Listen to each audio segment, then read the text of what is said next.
Bab 6. Cahaya yang tidak menyilaukan. Ada cahaya yang tidak tampak oleh mata, tapi mampu menembus ke dalam hati yang paling gelap. Cahaya itu tidak menyilaukan, tidak membakar, tidak menghakimi. Ia hanya menghangatkan, menenangkan, dan menghidupkan. Itulah cahaya ilahi, cahaya yang turun bukan untuk dipamerkan, melainkan untuk menuntun. Ia tidak datang melalui sorotan besar, melainkan melalui kelembutan, melalui keheningan, melalui rasa syukur yang sederhana. Orang yang pernah disentuh oleh cahaya ini akan tahu bedanya antara pengetahuan yang datang dari buku dan pengetahuan yang datang dari nur. Karena ilmu yang diterangi cahaya Tuhan tidak membuat seseorang merasa tinggi, tetapi membuatnya semakin tunduk dan penuh kasih. Cahaya ini tidak mencari orang-orang yang sempurna. Justru ia datang kepada mereka yang retak, yang lemah, yang tersesat. Sebab di celah-celah retakan hati yang hancur, cahaya itu bisa masuk dengan mudah. Ia menyinari setiap luka, bukan untuk menghapusnya, tapi untuk menjadikannya jalan pulang. Orang yang pernah jatuh, lalu bangkit dengan kesadaran, akan lebih memahami lembutnya kasih Tuhan dibanding mereka yang tak pernah merasa kehilangan.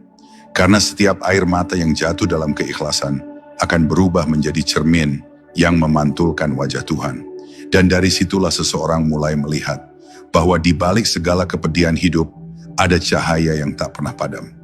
Cahaya ilahi itu tidak bisa dipaksakan. Ia tidak muncul karena banyaknya doa yang dihafal atau panjangnya zikir yang dilafazkan. Ia datang ketika hati telah tenang, ketika kesombongan telah hilang, ketika seseorang benar-benar ikhlas menjadi hamba.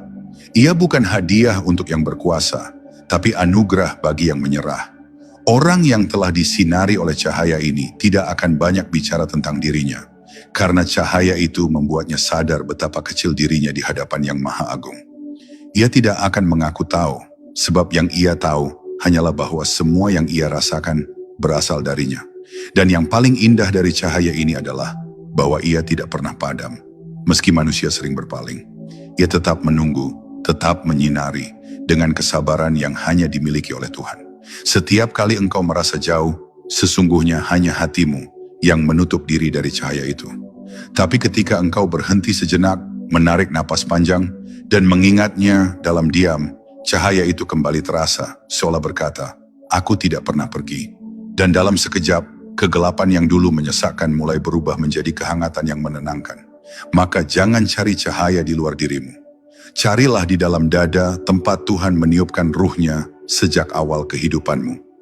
Cahaya itu bukan untuk disorotkan kepada orang lain, melainkan untuk menerangi langkahmu sendiri. Dan ketika langkahmu sudah diterangi, orang lain akan ikut merasakan terang itu tanpa perlu engkau berkata apapun.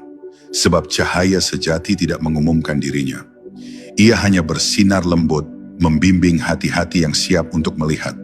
Dan siapapun yang melihatnya dengan hati yang bersih, akan tahu bahwa cahaya itu tidak berasal dari manusia, melainkan dari Dia yang Maha Terang.